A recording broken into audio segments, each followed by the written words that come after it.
السلام علیکم ورحمۃ اللہ وبرکاتہ۔ دوست، آج ہم آپ کے لیے لے کر حاضر ہوئے ہیں کعبہ پر حملہ کرنے والا ابرہ حادثہ کا انجام، جسے بیان فرما رہے ہیں قاری حلیم ملتانی رحمۃ اللہ علیہ۔ چلیے دوستو، بیان شروع کرتے ہیں۔ فرمایا میری بات کو پلے باندھ لو، اپنے آپ کو اس بات پر پکا رکھو، یقین جما کے رکھو، جب تک لوگ بدماشی سے، جھوٹ سے، فنکاری سے دور رہیں گے، اللہ کی رحمت ان کے چاروں طرف رہے گی۔ رحمت زمین سے ابلے گی، رحمت آسمان سے برسے گی، رحمت چاروں طرف سے آئے گی۔ اللہ کے نبی نے فرما دیا، جب تم جھوٹ بولنے لگو گے، بدماشی کرنے لگو گے، عیاشی کرنے لگو گے، حرام خوری کرنے لگو گے، اللہ کے نبی نے فیصلہ فرما دیا تم سب پہ خدا کی لعنت برسے گی۔ یتیم مکہ صلی اللہ تعالی علیہ وسلم کی پیدائش میں ابھی تقریباً 10 دن باقی ہیں، 15 دن باقی ہیں۔ ابرہہ یمن کا بادشاہ، اس نے یہ سوچ کر کہ ساری دنیا بیت اللہ خانہ کعبہ کا طواف کرنے جاتی ہے، ایک ایسا کوٹھا میں نہ اپنے ملک میں بناؤں، لوگ یہیں طواف کیا کریں گے۔ چنانچہ ابرہہ نے ایسا ہی کوٹھا بنا دیا، اعلان کیا آؤ یمن کے کعبے کا طواف کرو۔ خدا کی قسم، تھے تو کافر، تھے تو بے دین، تھے تو جاہل، مگر اتنا پتہ ان کو بھی تھا کہ بیت اللہ کے سوا کسی اور چیز کا طواف جائز نہیں۔ ان کافروں کا یقین تھا، ان بے دینوں کا یقین تھا، ان جاہلوں کا یقین تھا۔ اللہ تبارک و تعالیٰ نے اعلان کر دیا تھا بیت اللہ کے طواف کے لیے، وَعَهِدْنَا إِلَىٰ إِبْرَاهِيمَ، ابراہیم علیہ السلام نے دعا مانگی، اسی کعبے کا طواف کیا، سارے نبیوں نے کیا، خلیل اللہ نے طواف کیا، ذبیح اللہ نے کیا، کلیم اللہ نے طواف کیا، نوح نجی اللہ نے طواف کیا، عیسیٰ روح اللہ نے طواف کیا، تمام کے تمام نے اسی کا طواف کیا۔ یمن کے بنائے ہوئے کوٹھے کعبے کو کافروں نے قبول نہیں کیا۔ ساری زمین پہ، ساری کائنات پہ، او لوگوں، سب سے میں نے پہلا اپنا گھر بنایا، عزت والا بنایا، مکے میں بنایا، فیہ آیاتم بیناتم مقام ابراہیم۔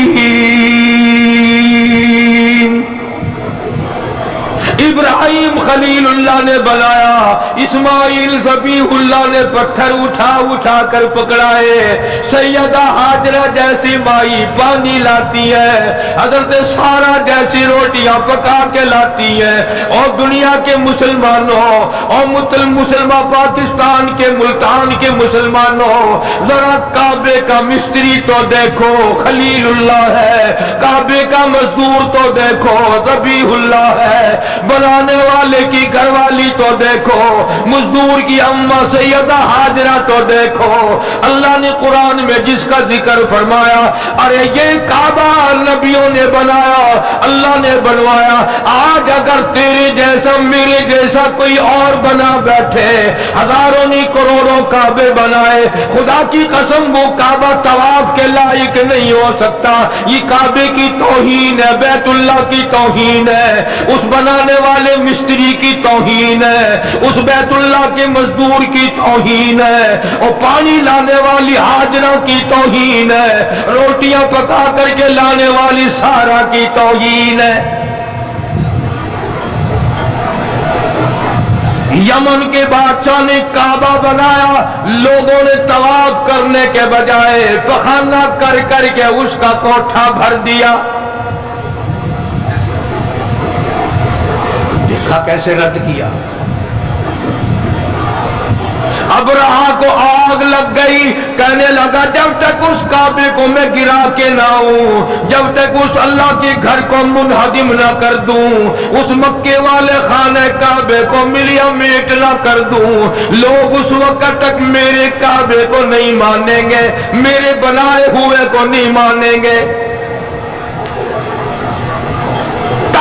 کے بلبوتے پر اٹھا، ہاتھیوں کی فوج لے کر آیا۔ کس وقت لے کر آیا؟ جبکہ دو جہان کے سردار حضرت محمد الرسول اللہ صلی اللہ تعالی علیہ وسلم شکم مادر میں ہیں۔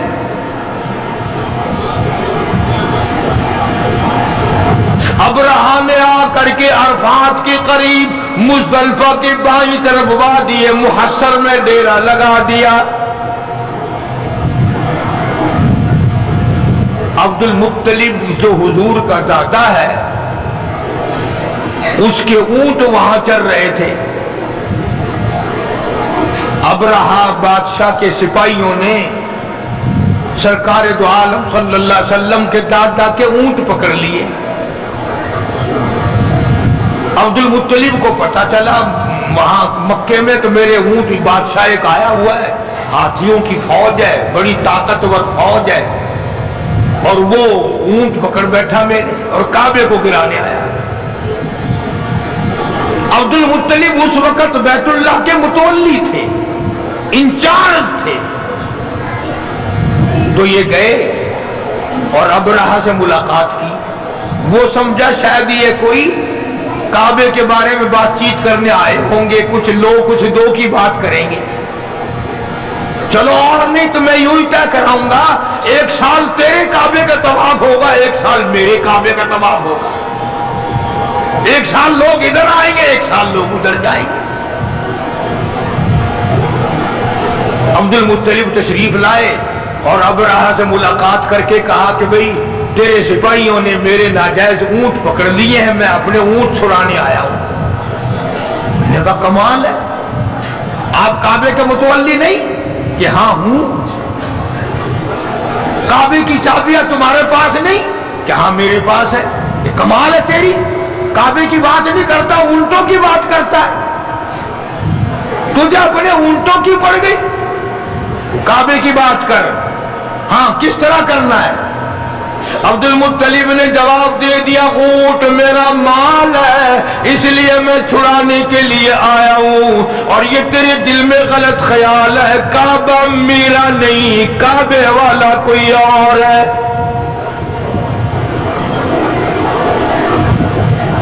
بیت اللہ میرا نہیں، بے شک چابیاں میرے پاس ہیں، بے شک وہاں کا انتظام میرے پاس ہے، بے شک میں وہاں کا متولی ہوں، لیکن تیرا خیال غلط ہے، کعبے کا مالک میں نہیں، کعبے کا مالک تو وہ ہے جو تیرا بھی مالک ہے، میرا بھی مالک ہے، سارے جہان کا وہی مالک ہے، وہ تجھ سے خود بات کرے گا، مالک میں مالک ہی نہیں، میں بات کیوں کروں؟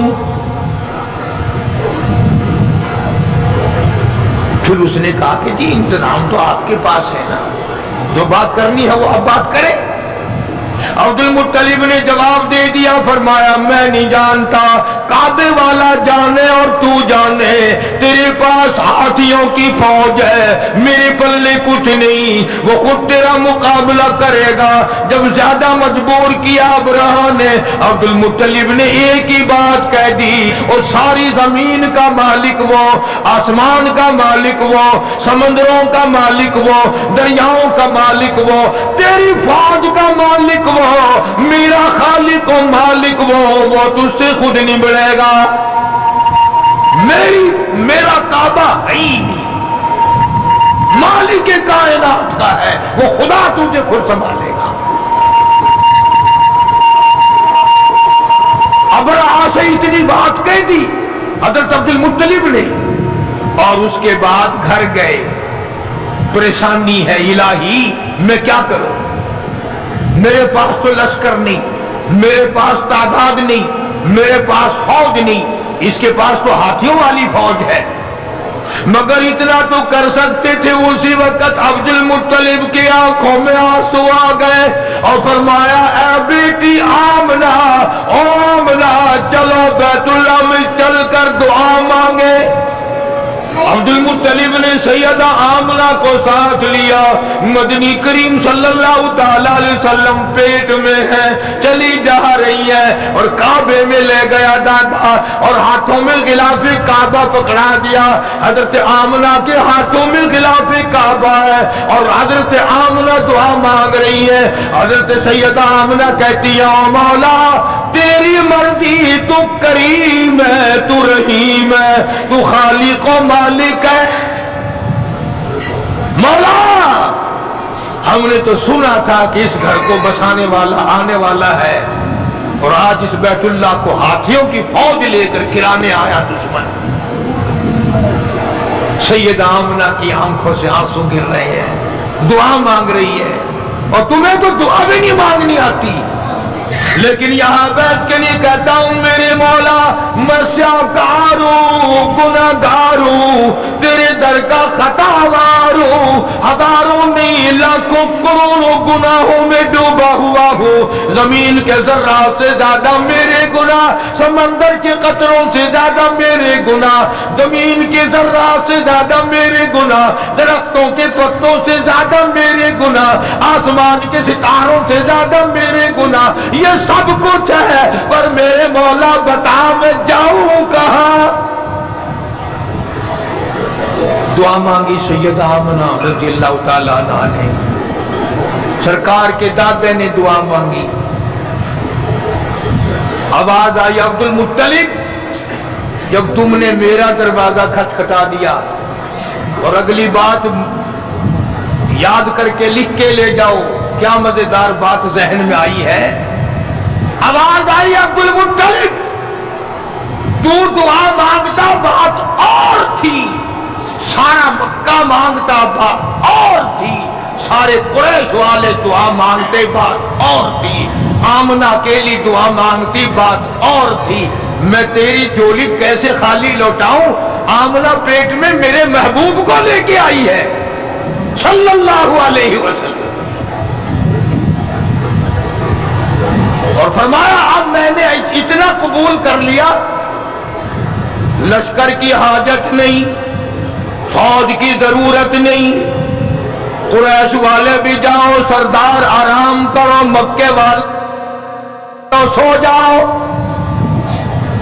فرشتوں تمہاری ضرورت نہیں، جنوں تمہاری حاجت نہیں، آج ہاتھیوں کی فوج کے مقابلے کے لیے کسی کی ضرورت نہیں۔ آمنہ جب تو کالی کملی والے کو لے کے آ گئی، میں بھی تمہیں ایسی جنگ کر کے دکھاؤں گا جس سے میری خدائی سمجھ میں آئے۔ نرالی جنگ ہوگی آج۔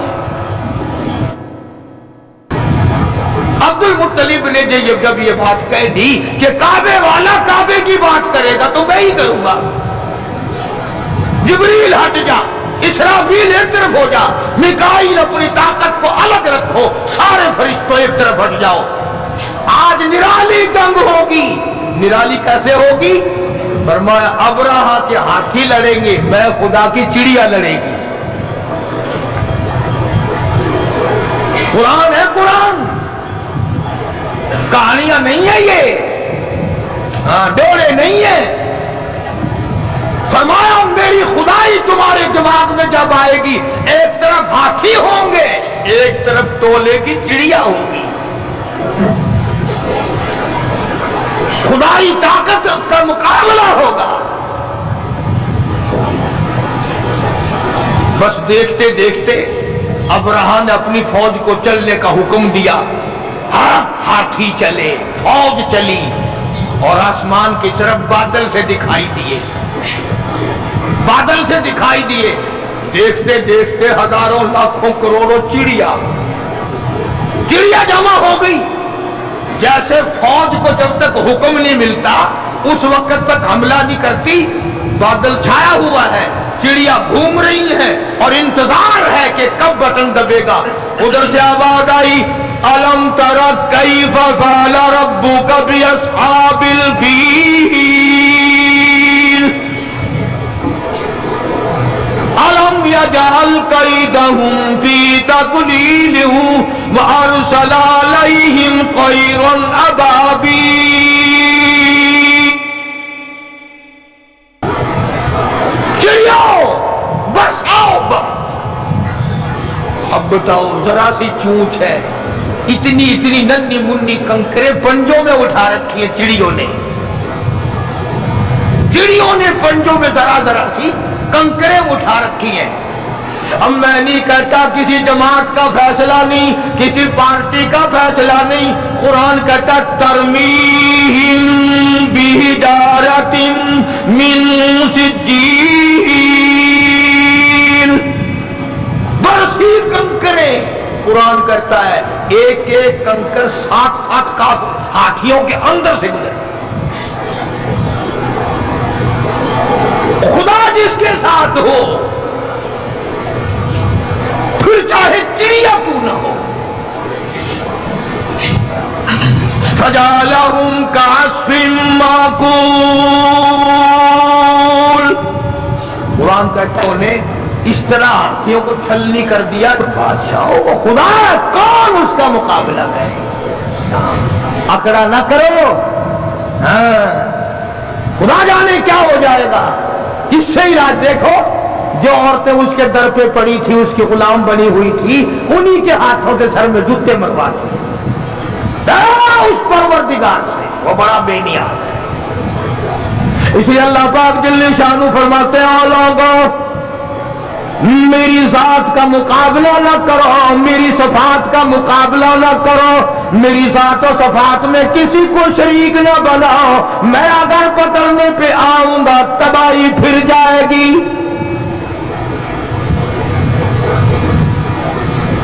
اب رہا گیا اپنے کعبے کو بنانے آیا تھا، سب کچھ کھو بیٹھا. عرض کرنے کا مقصد یہ تھا کہ محمد عربی صلی اللہ علیہ وسلم ہمارے لیے رحمت بن کر آئے، ہمارے لیے کرم بن کر آئے، رؤوف بن کر آئے، رحوم بن کر آئے، رحیم بن کر آئے، مہربانیوں والا نبی بن کر آئے، شافی کوثر شافی معشر بن کر آئے، ساقی کوثر بن کر آئے، شفیع المذنبین بن کر آئے. محمد عربی صلی اللہ علیہ وسلم امت والے قرآن والے بن کر آئے. ارے سوچنے والی بات تو یہ ہے کہ نبی نے ہمیں قرآن دیا اور ہم نبی کے یہاں نبی کے دروازے پہ نبی کے حضور میں ہر وقت بدماشیاں پیش کریں. جامع ترمذی کی حدیث ہے کہ ہر پیر کے دن اور ہر جمعرات کے دن ہر امتی کا نامہ اعمال آقا کے سامنے پیش کیا جاتا ہے. ذرا سوچو تو صحیح، یہ میرا تیرا عمل دیکھ کر حضور خوش ہوتے ہو؟ نماز نہیں ہے، قرآن کی تلاوت نہیں ہے، زبان سے سچی بات نہیں ہے، دماغ میں ایک بات سمائی ہوئی ہے کہ دکان پہ بیٹھ کے جھوٹ بولنا کوئی جھوٹ ہے، یہ تو کاروباری لین ہے نا. کاروباری لین میں بیٹھ کر کے غلط کام کرنا جائز ہے. اس کا مطلب تو یہ ہوا کہ گھر میں بدماشی نہ کرو، دکان پہ ویسے بدماشی کرو. اصل بات یہ ہے کہ ہمارے دل میں خوف نہیں. ہم میں سے بھی کبھی کسی نے خطا مانی؟ ایک گناہ کرنا اور ایک کرنا کیا ہے؟ سارا جہان کر رہا ہے، میں کہہ رہا ہوں تو کیا ہے؟ اسی کو خداوند کریم نے اعلان کر کے فرما دیا ان بطش ربک لشدید، میری پکڑ بڑی سخت ہے. ایسا وقت میں لاؤں گا جنازہ اٹھانے والا کوئی نہیں، کفن دینے والا کوئی نہیں، غسل دینے والا کوئی نہیں، قبر میں دفن کرنے والا کوئی نہیں. سرچی تمہاری ہوگی، کھوپڑیاں تمہاری ہوں گی، کتے گھسیٹیں گے. عقل کرتا ہے آدمی. کسی کو ڈاکٹری پہ ناز ہے، کسی کو افسری پہ ناز ہے، کسی کو پیری فقیری اور مولوی پڑھنے کا فخر ہے، کسی کو حاجی اور نمازی پڑھنے کا فخر ہے. فرمایا کیا فخر کرو گے؟ میرے در پہ آؤ گے تو تمہیں پتہ چل جائے. یہ تو بڑی سیدھی سادی بات ہے. میں بھی زور لگا رہا ہوں، جب موت آئے گی خود بخود پتہ چل جائے گا کہ ساری دنیا میں اور ساری زندگی میں میں کیا کرتا رہا. وہاں تو آنکھوں کے اشارے بھی لکھے جا رہے ہیں. زبان سے جو کلمہ نکلتا ہے وہ بھی لکھا جا رہا ہے، ہر چیز ریکارڈ میں ہے، ریکارڈ ہے۔ تو ہمارے نبی حضرت محمد کریم صلی اللہ تعالی علیہ وسلم نے ہر چیز کا نمونہ بن کے دکھلایا، کھا کے دکھایا، پی کے دکھایا، سو کے دکھایا، اپنی شادیاں کر کے دکھلائی، اپنی بچیوں کی شادیاں کر کے دکھلائی، اپنے عزیز و رشتہ داروں کی شادیاں کر کے دکھلائی، بیمار بھی ہو کے دکھایا، مدینے کا بادشاہ بن کے بھی دکھایا، اور اپنے پیٹ پہ 2 پتھر باندھ کے بھی دکھایا۔ ایک ایک وقت میں ایک ایک بکری کی ران بھی کھا کے دکھائی، اور کئی وقت میں درختوں کے پتے چبا کر الحمدللہ پڑھ کے بھی دکھایا۔ جناب عائشہ صدیقہ رضی اللہ تعالی عنہا فرماتی ہیں کہ کئی مرتبہ ایسا ہوتا تھا مہینوں ایک کھجور کا دانہ اور ایک پانی کا پیالہ، پانی بھی مول ملتا تھا۔ تو محبوب کائنات صلی اللہ علیہ وسلم نے جنگوں میں فتح کر کے بھی دکھلائی۔ جنگ بدر کے فاتح کو دیکھو، اگر کسی نے شکست دیکھ لی ہو تو احد کے میدان میں پیغمبر کے چچا کے 11 ٹکڑے اٹھاتے ہوئے کو دیکھو۔ اگر تمہاری بیٹی ہے، تمہیں اس کے ساتھ نباہ کرنا پڑ رہا ہے، تو تم فاطمہ کے ابا کو دیکھو کہ وہ کیا کرتا ہے۔ اگر عمر میں تیری بیوی چھوٹی ہے، اس کے ساتھ تجھے زندگی بسر کرنی پڑ رہی ہے، تو تو عائشہ صدیقہ کے شوہر کو دیکھ کہ عائشہ صدیقہ کی عمر 6 سال ہے اور سرکار دو عالم صلی اللہ علیہ وسلم کی عمر 52 سال ہے۔ اور اگر تیری بیوی عمر میں تجھ سے بڑی ہے، اس سے گزارا کرنا پڑ رہا ہے، تو سیدہ خدیجہ رضی اللہ تعالی عنہا کے خامن کو دیکھ کہ حضور کریم صلی اللہ علیہ وسلم کی عمر مبارک 21 یا 25 برس ہے اور حضرت خدیجہ کی عمر 45 سال۔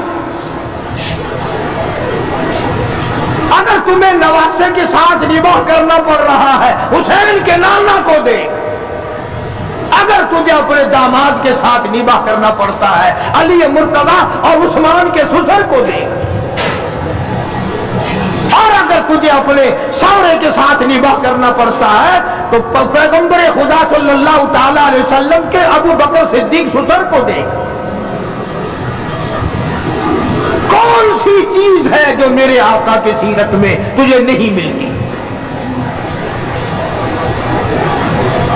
اپنی زندگی میں انقلاب لاؤ، سچ اختیار کرو، شرافت اختیار کرو، عبادت اختیار کرو، ظلم سے باز آؤ۔ حدیث پاک میں آتا ہے کہ بعضی مرتبہ آدمی ایسا ظلم کر بیٹھتا ہے کہ اس ظلم کو اگر زمین پہ ڈال دو تو زمین میں آگ لگ جائے، سمندر میں ڈال دو سمندر میں آگ لگ جائے۔ یہ سارا جہان ناپائیدار ہے اور بے وفا ہے۔ اسی کو شیخ سعدی رحمت اللہ علیہ کیا عجیب نقل کرتا ہے، کہتا ہے کہ یکی بر حسیرو یکی بر سریر، یکی در پلاسو یکی در حریر۔ کہتا ہے یہ تو مقدری سودے ہیں، اوڑی پہ ہے اور ایک مخمل اور تخت شہنشاہی پہ بیٹھا ہے۔ یکی باجدارو یکی تاجدار، یکی باجدار یکی تاجدار، یکی سرفراز ہو یکی خاک سار۔ ایک کے سر پہ تاج ہے اور ایک کے سر پہ کپڑا بھی نہیں، تھر تھر تھر تھر سردی میں کرتا پھرتا ہے۔ اللہ وہ اپنے الگ الگ مقدر بنائے۔ فرمایا یکی را شب و روز مصحب بدست، یکی را شب و روز مصحب بدست، یکی خفتہ در کنج میں خانہ مست۔ کہتا ہے ایک ایسا مقدروں والا ہے، ہر وقت اس کے ہاتھ میں اللہ کا قرآن ہے، اور ایک ایسا ہے شراب خانے میں سے میت نکل رہی ہے، کنجر خانے میں سے موت نکل رہی ہے۔ ایک ایسا نصیبے والا، ادھر دم نکلا ادھر قرآن زبان پہ تھا، اور ایک ایسا مقدروں کا مارا ہوا کنجری کی گود میں موت آ رہی ہے۔ تو ہمارے نبی حضرت محمد رسول اللہ صلی اللہ تعالی علیہ وسلم نے ہمیں پوری زندگی دی، ساری زندگی کا طریقہ کار بتا دیا۔ یہ بات نہیں ہے جو تم نے اختیار کر رکھی ہے کہ غزلیں گاؤ، پتاشے کھاؤ اور جنت میں چلے جاؤ۔ اگر پتاشے چاپ کر جنت میں جاتے تو بلال کا چمڑا نہ ادھیڑا جاتا۔ ہاں ہاں، چار عورتوں نے، چار مردوں نے مل کر غزلیں گائی اور مٹھائی کھائی ہے، جا کے سو گئے، صبح کی نماز بھی نہیں۔ دوستو جنت اگر اتنی سستی ہوتی سیدہ زنیرہ کی آنکھیں نہ نکالی جاتی، ابو فقیہہ کی پسلیاں نہ توڑی جاتی، لبینہ کا چمڑا نہ ادھیڑا جاتا، بے شمار صحابہ کرام کا قیمہ نہ بنتا۔ بڑی عجیب بات کہی، مجذوب نے فیصلہ کر دیا۔ مجذوب کہتا کہ واہ غفل تیری ہستی نہیں، واہ غفلت یہ تیری ہستی نہیں، دیکھ جنت اس قدر سستی نہیں، واہ غفلت یہ تیری ہستی نہیں، دیکھ جنت اس قدر سستی نہیں، اور راہ گزر دنیا ہے بستی نہیں، راہ گزر دنیا ہے بستی نہیں، ہوش کر کچھ جائے مستی نہیں۔ کچھ عقل کر، دماغ لڑا، مخول تو نہیں۔ اس لیے قرآن کریم نے اعلان کر دیا اولئک الذین کفروا بآیات ربہم ولقائہ فحبطت اعمالہم فلا نقیم لہم یوم القیامت وزنا۔ او میرے بندے، بدیوں کا پلڑا بھر کے لا، نیکیوں والے میں ہائی کچھ نہیں، تم لوگ کیا؟ بھی تول تو جب ہی لگے گا نا جب دونوں پلڑوں میں کچھ وزن ہوگا، ایک پلڑے میں جب کچھ ہے ہی نہیں تو لوں کیا؟ یوم القیامت وزنا، وزن کس بات کا کر؟ تو دوستو امام الانبیاء محبوب کبریا حضرت محمد مصطفیٰ صلی اللہ تعالی علیہ وسلم کی ذات اقدس کی تابعداری کا وقت ہے، اور خدا جانے میری تیری کس کی قبر تیار ہے۔ ایک حدیث پاک میں یوں آتا ہے کہ بسا اوقات آدمی بنگلہ کوٹھی مکان بناتا ہے، حضور نے فرمایا، سب کہہ دو صلی اللہ، بسا اوقات آدمی اپنی ساری پونجی لگا دیتا ہے مکان پہ، لیکن حضور فرماتے ہیں کہ اللہ نے یوں فرمایا کہ اس غریب کو یہ پتا بھی نہیں کہ اس محل میں ایک رات میں سونا نصیب نہیں ہے، ایک رات میں اس مکان میں بسیرا نصیب نہیں، موت آ جائے گی۔ اور ارشاد فرمایا محمد عربی صلی اللہ علیہ وسلم نے کہ بسا اوقات آدمی سیرا باندھ کے چلتا ہے، شادی کی تیاری ہے، خوشی ہے، ناچ رہا ہے، خوشیوں میں پھولا نہیں سماتا، لیکن اس غریب کو یہ پتا بھی نہیں کہ جس دلہن کو لینے چلا ہوں ہاتھ لگانا بھی نصیب نہیں ہو، کیا پتا اسے؟ بڑی عجیب بات فرمائی محمد عربی صلی اللہ علیہ وسلم نے، فرمایا دو چیزوں کی ضمانت تم دے دو، لکھ کے لے جاؤ، دل کی تختی پہ کام آنے والی بات اگر عمل کرو گے انشاءاللہ قبروں میں دعائیں دو گے۔ فرمایا دو چیزوں کی ضمانت تم دے دو، جنت الفردوس کا ضامن میں محمد رسول اللہ بنتا ہوں، اور جس کا ضامن کالی کملی والا بن جائے اسے کیا چاہیے؟ فرمایا دو چیزوں کی ضمانت دو، ایک یہ جو تمہارے منہ میں ہے زبان، اس کی ضمانت دو کہ اس کو اللہ اور اس کے رسول کے حکم کے خلاف نہیں چلاؤ گے، اور ایک جو تمہاری نفسانی خواہشات کی جگہ بنائی ہے اسے غلط استعمال نہیں کرو گے۔ فرمایا دو چیزوں کی ضمانت تم دے دو، جنت کا ضامن میں ہوں۔ اب حضور صلی اللہ علیہ وسلم نے ضمانت تو دے دی، ہم ضمانت کیسے دیں؟ ہم ضمانت کہاں سے لائیں؟